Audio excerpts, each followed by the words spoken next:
Picture this, a battlefield, soldiers' guns ready, but their enemy isn't people, it's birds. Big feathery birds. This isn't a cartoon. This really happened in Australia in 1932. The enemy, emus. Australia, a tough country, was at war with a bird, and guess what? The emus were winning. World War I was over, but Australia had a new problem. The soldiers who had bravely fought for their country were returning home only to find that their homeland was now a battleground of a different kind.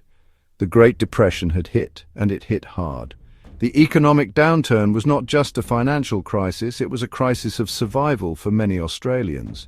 Jobs were scarce and the future looked bleak. The country was struggling to get back on its feet, and nowhere was this struggle more evident than in the agricultural sector. Tough times hit farmers hard. The Great Depression had a devastating impact on the agricultural community. Farmers who were already dealing with the challenges of the harsh Australian landscape now faced plummeting wheat prices. The market for their crops had collapsed, and many were on the brink of financial ruin.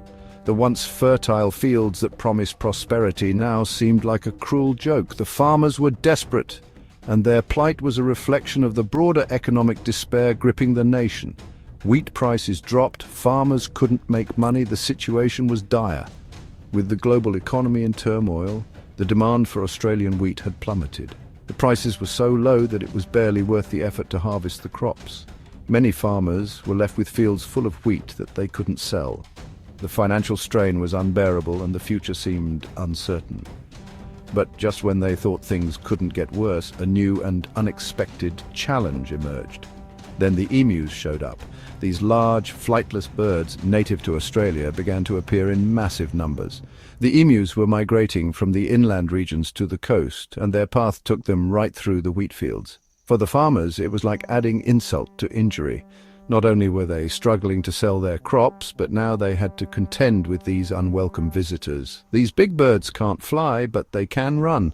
And run they did, right through the farmers' fields. Emus are known for their speed and agility, and they quickly became a formidable force. They trampled over the crops, causing significant damage. The farmers watched in horror as their hard work was destroyed in a matter of days. The emus were relentless, and their numbers seemed to grow with each passing day. They ate the farmers' crops. The emus were not just trampling the fields, they were also feasting on the crops. Wheat, which was already in short supply, became even scarcer as the emus devoured it. The farmers were at their wits' end. They had tried everything to scare the birds away, but nothing seemed to work. The emus were determined, and their impact was devastating. Lots of emus became even more emus. They ate everything. The emu population seemed to explode overnight. What started as a few birds quickly turned into thousands. The sheer number of emus was overwhelming. They moved in large flocks, and their appetite was insatiable. The farmers were helpless against this invasion. The emus consumed everything in their path, leaving nothing but destruction behind. Farmers asked the government for help.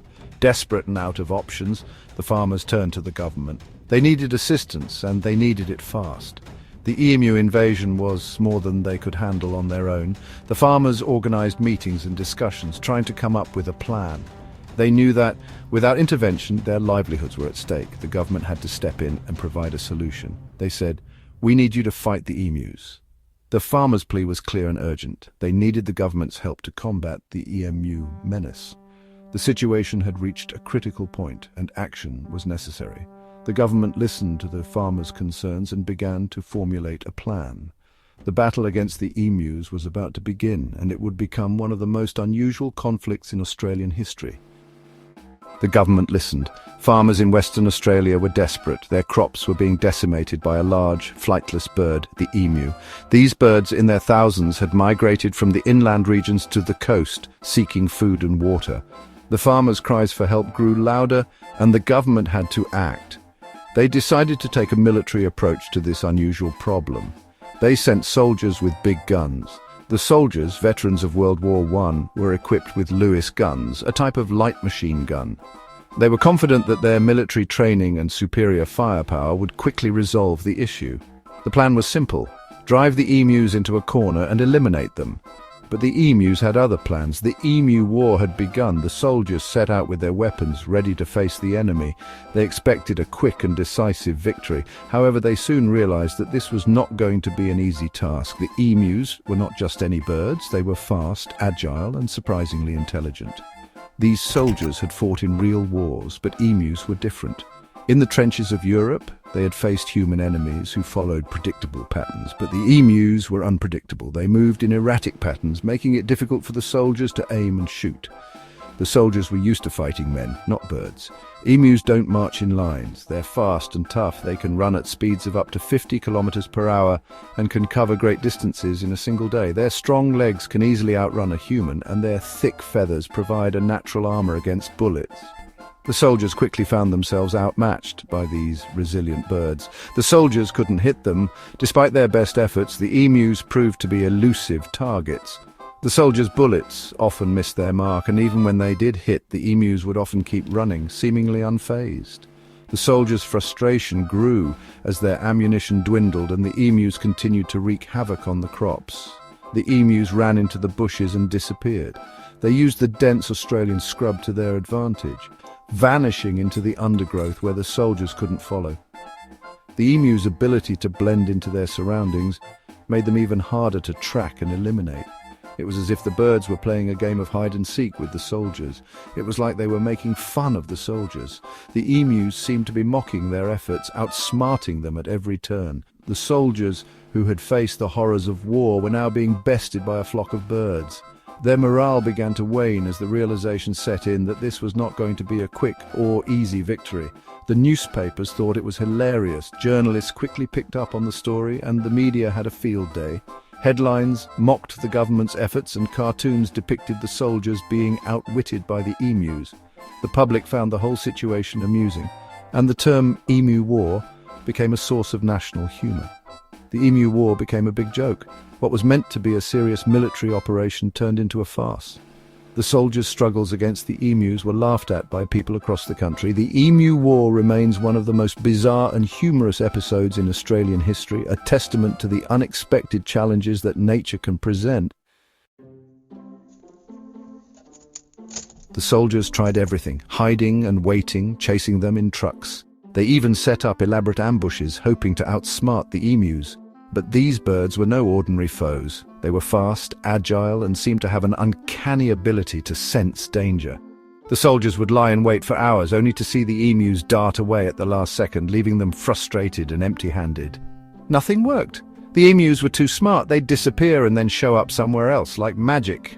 It was as if they had a sixth sense, always one step ahead of the soldiers. The emus would vanish into the dense Australian outback, only to reappear miles away, continuing their rampage on the crops. The soldiers were left bewildered, chasing shadows and footprints that led nowhere. Newspapers around the world wrote about it. Australia's war with birds was famous. Headlines screamed about the absurdity of the situation. Emu War, birds outsmart soldiers, became a running joke in international media. People couldn't believe that a modern army was being outwitted by a flock of birds. The story spread like wildfire, and soon everyone was talking about the Great Emu War. It became a symbol of nature's unpredictability and the limits of human control. The army gave up. The emus won. After weeks of futile efforts, the soldiers were exhausted and demoralized. They had fired thousands of rounds, set countless traps, and yet the emus remained unscathed. The decision was made to withdraw. The emus had triumphed, standing tall and proud in the vast Australian landscape. It was a humbling defeat for the military, a reminder that sometimes nature cannot be tamed. The government then tried paying people to kill emus. That worked a little better, but the emus were still around. Farmers took up arms, motivated by the bounties offered for each emu killed. There were some successes, and the emu population was slightly reduced. However, the birds proved resilient. They adapted to the new threats, and despite the increased efforts, they continued to thrive. The emu problem was never fully resolved, and to this day, the Great Emu War remains a fascinating chapter in Australia's history. The Emu War is a funny story, but it teaches us something important. Humans don't always win against nature. We try to control nature, but sometimes it backfires. Remember when Australia brought rabbits over? They became a huge problem. Or when China tried to get rid of sparrows? That messed things up too. The emus showed everyone how tough nature can be. Even though the government tried to get rid of them, they survived. Today, the Emu War is a funny story that Australians like to tell, but it's also a reminder that even a bird can be a powerful adversary. We need to respect nature. The Emu War is an old story, but it's still important today. Nature is powerful. We can't always control it. Sometimes it's better to learn to live with nature, not fight against it. The emus, in their own quiet way, are still teaching us that lesson.